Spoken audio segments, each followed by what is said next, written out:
So this is the thing that is just, for me, fascinating about learning the discipline of starting with why and following the religion of law of diffusion of innovations, which is ignoring the majority and finding the early adopters, which is religion to me. I based my whole career, and that's how ideas spread, on that beautiful idea.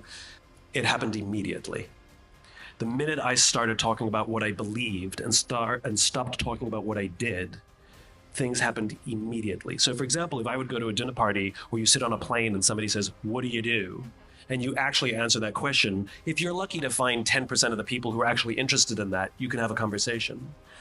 But if you talk about what you believe, you talk about how you view the world, people who believe what you believe will instantly drawn to you. And people who don't believe what you believe don't care and will walk away. And the people who are instantly drawn to you will say things like, "There's someone I need to introduce you to." And so my career went from fine, and it went like this. So I'll just give you one example. I first publicly articulated the concept of the golden circle and starting with why in January of 2006. Okay? By May or June of 2006, I was standing in the Pentagon presenting to the Chief of Staff and Secretary of the Air Force. So one of the members of the Joint Chiefs. I'm the same idiot. Okay? Nothing has changed. The difference was the way I got there was I talked about what I believe, and they said, "There's somebody I need you to meet." That's how I got my book deal. Somebody said to me, I went out for dinner with somebody, I talk about what I believe. They said, "I need to introduce you to this editor." I have a conversation. I tell him what I believe. He says, "I need you to meet my publisher." I have a 29-minute conversation with the publisher, and 3 days later, they offered me a book deal. And it's only because I worked very hard to talk about what I believed. You have to eventually talk about what you do because people want proof. It's not that I think the what's unimportant. It's that the order's wrong. People talk about what they do, they talk about how they do it, and they rarely talk about what they believe. I talk about what I believe, how I do it, and then I'll tell you about what I do. So, and the order matches the biology of human decision-making, which is why it works.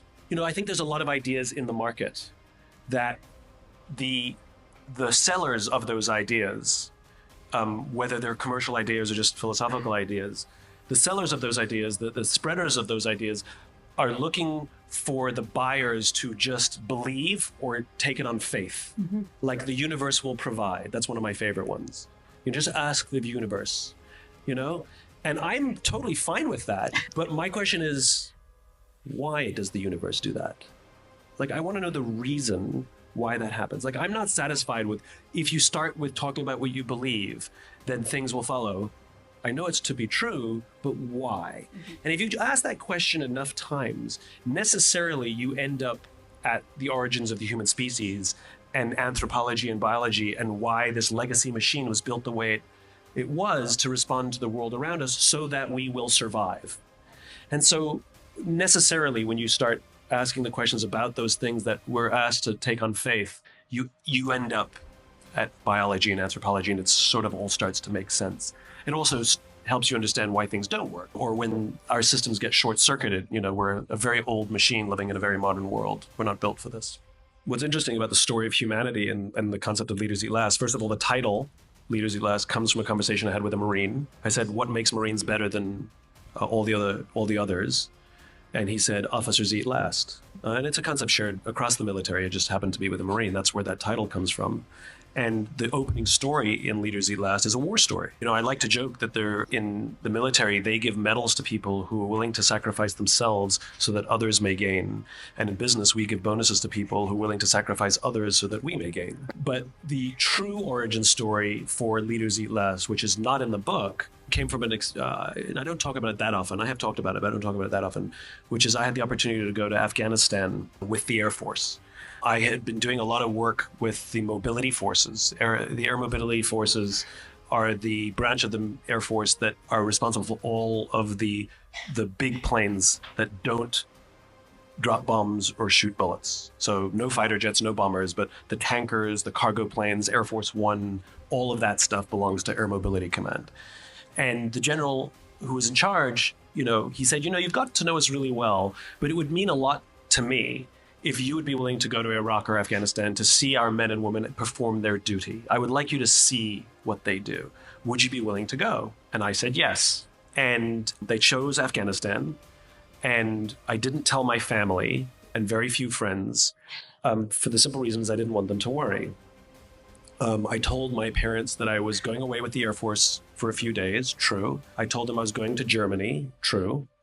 I told them I'd be on a lot of planes, so I'd probably be out of touch for a while. True. I just didn't tell them I was going from Germany to Afghanistan. And it became very real when I was at Dover Air Force Base, which is where we left from. And the first thing we got was a tour of the mortuary, where all the fallen soldiers came through Dover. And then we went and I got fitted for my Kevlar vest and helmet. And they asked me, do you want the extra ceramic plate? Yes. We flew to Germany on a C-5. Amazing experience. Big, huge cargo plane with like whole helicopters in the back.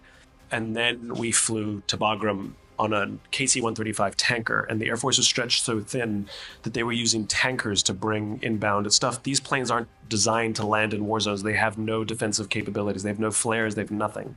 And everything was fine. We landed in Bagram, and the side door of the plane was open, but we were still on the plane. We hadn't gotten off. And we'd been on the ground maybe 10 minutes. This is 10 o'clock at night. It's the middle of the night. They do that for safety because we have no defensive measures. We were on the ground for maybe 10 minutes, and the base came under rocket attack. And 3 rockets hit 100 yards off our nose, and you could hear them. And the air raid sirens blared, and through the speaker, they told everybody to go to their bunkers to cover. And we're on a plane, and there's nothing we could do. And nobody put on their helmets or their vests because our plane is filled with gas. That's not going to do anything.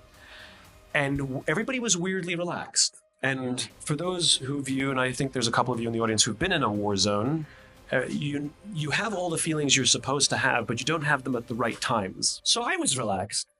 The air raid sirens turned off, the all clear was given, and we could go to our quarters. We went to our quarters, me and my 2 escorts, 2 officers who went with me, and my only responsibility was to do an airdrop mission, and they're not regularly scheduled, so we went to our quarters. We got like 2, maybe 3 hours of sleep if we're really lucky, got up super early in the morning.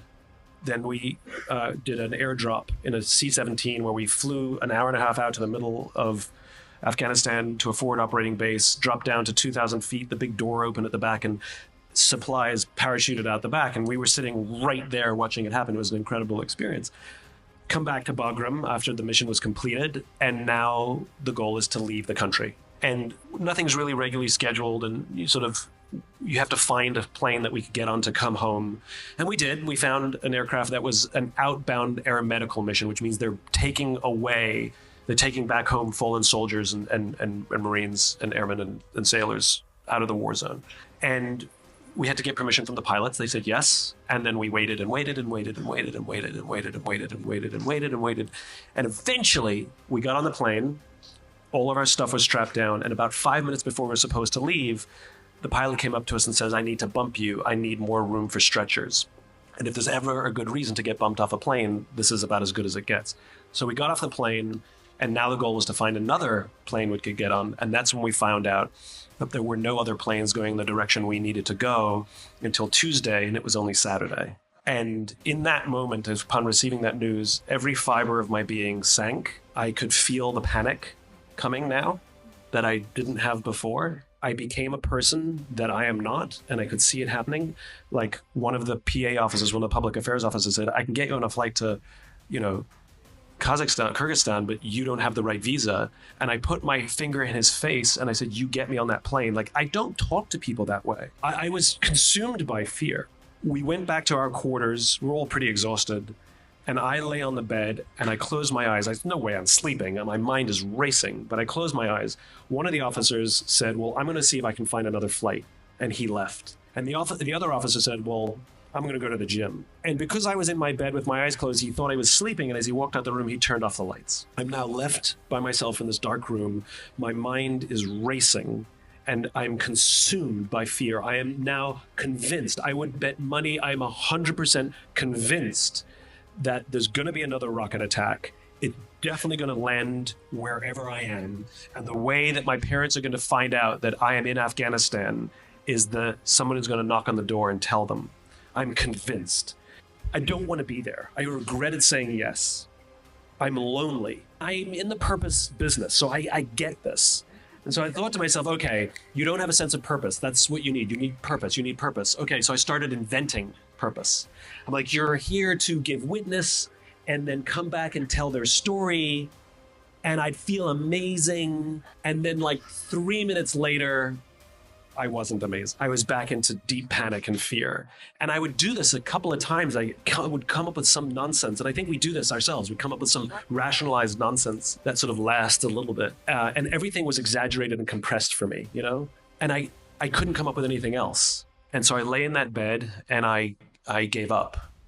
I resigned myself to being powerless and stuck. Surrender. I just gave up. I surrendered. And in that moment of surrender, this intense calm came over me. I'd even go so far as to say excitement, where having now surrendered and given myself up to the situation, I decided that I wanted to serve, that I would volunteer, that I would give talks if they wanted around the base for troop morale. I would sweep floors if they wanted me to. I would carry boxes. I didn't care how menial the tasks were. I wanted to be there to serve. As if it were a movie, the timing was uncanny. Having just come to this realization, having just learned what true service means, that truly to live a life of service means the choice to serve those who serve others. Not everybody, to serve those who serve others. Having just come to this magical insight, as if the door flung open. It was Major Throckmorton. He said, there's another flight that's leaving. We can get on it. We can get it. There's another flight, but we have to leave now. We have to leave now. They're going to leave without us. Where's Matt? I'm like, he's at the gym. So we ran to the gym. He's on the treadmill. Like, we got to go. There's another flight. We got to go. No, I'm not military, so I'm not allowed to wear uniform, anything like that. And I'm wearing khakis and a gold shirt, which is like contractor wear, and a pair of boots. And I'm scruffy and I'm little, so I kind of look like special forces. So when all the other troops see me run into the gym, go up to one guy, go, we gotta go. They're all like, what's going on? That was my little thrill. We ran back to our quarters. We grabbed our stuff. He didn't have time to shower. He threw his uniform back on. We grabbed our packs and ran out to the flight line to catch our plane. As soon as we got to the flight line, we could see the C-17 that we were going to board. And just as we got there, a security cordon came down and they wouldn't let us onto the field. Because somewhere else on base, there was a fallen soldier ceremony happening. And what happens is, out of respect, everything on base stops. And so we sat on the curb and we waited. And while we were sitting on the curb, I told the guys what I had just gone through in the bed. And I wept. I wept as I told them the story. And one of the things people don't realize about the military is crying is just fine. Just fine. There's a lot of crying, and it's just fine. They hold space. We finally, the security cordon came back up, and we went and boarded our aircraft. And what I haven't told you is the reason that this was an unscheduled aircraft, and the reason it showed up is we would be carrying the soldier for whom they just had the ceremony. We got on the plane. We're the only 3 passengers on that plane, and the Army brought upon the aircraft a single flag-draped casket and laid it in the middle of the cargo bay. And all of the airmen stood at attention. I didn't know what to do, and I put my hand on my heart. I kind of felt like an idiot. And so I just stood at attention with them in this perfect line. As the Army laid down the casket, they did a slow 8-count salute to say goodbye to their comrade. We watched them march off the plane, hug and cry as they walked out of sight. The air crew got to work and strap down the precious cargo, and then we left. It was a 9.5-hour flight overnight back to Ramstein, back to Germany. And as soon as we got in the air, everybody staked out a piece of real estate to get some sleep. And I was last because they all sort of scattered. And so I was left sleeping next to the casket. On every other flight I was on, we joked, we talked, we had a blast. On every other flight, on this flight, barely a word was spoken. On every other flight, I hung out in the cockpit, talked to the pilots. On this flight, I never visited the cockpit once. And I will tell you, it was the greatest honor of my life, having just learned what true service means, getting to bring home someone who understands service more than I ever will. We get to Ramstein, and our final flight home, an air medical evacuation where we're bringing the wounded back to America from Germany. Some of them ambulatory, some of them not. And it's more relaxed on this flight. But in the back of the aircraft, there's a single gurney There's nurses tending to a whole bunch of troops, and there's like 4 doctors tending to 1 Marine who's in what they call CCAT, which is an artificial coma. And I sort of stayed away out of discomfort from the back of the plane. And I sort of like, at some point, like, I should really go. So I went back and talked to the docs, and they were telling me his wounds. His buddy had stepped on an IED and was killed, and he took the shrapnel. He had shrapnel in the chest. He lost an eye, shrapnel in the skull. And they were telling me how some of the trauma care that was being developed in Afghanistan and Iraq was slowly making its way to civilian hospitals back home. So even when they're wounded, they're giving back to us.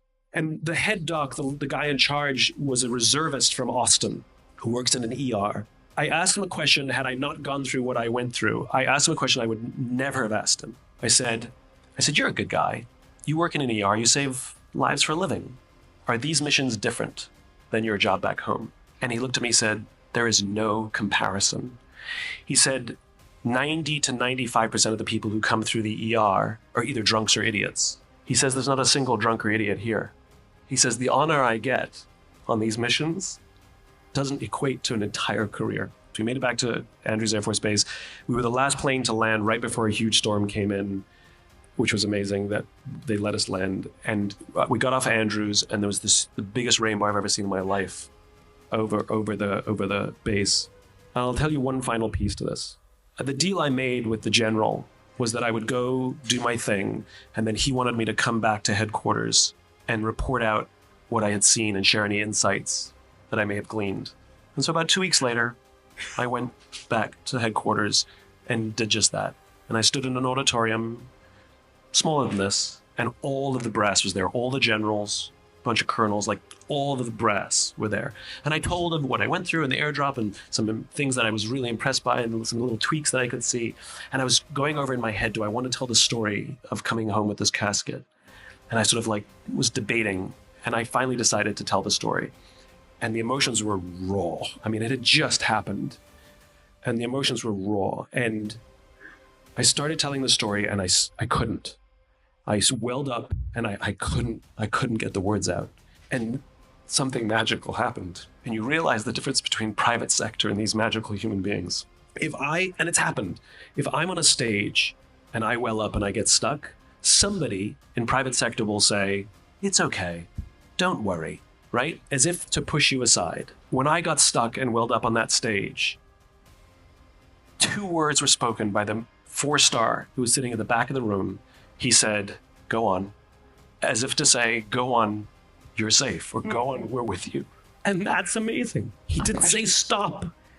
In a time of pain, in a time of fear, in a time of overwhelm, he did not say stop. He said, go on. And this is why I wrote that book. Because you realize the power of community, the power of friendship, the power of a strong culture that is built on love. And I don't use that term lightly. If you ask folks in the military, I've talked to the hardest of hardcore warriors, and I say, what is it that makes you good at what you do? And they say love. They say love. They love each other. We call each other colleagues and coworkers. They call each other brother and sister, and that relationship is real. And from that day on, when my friends struggle, I say, go on. And that's why that book exists.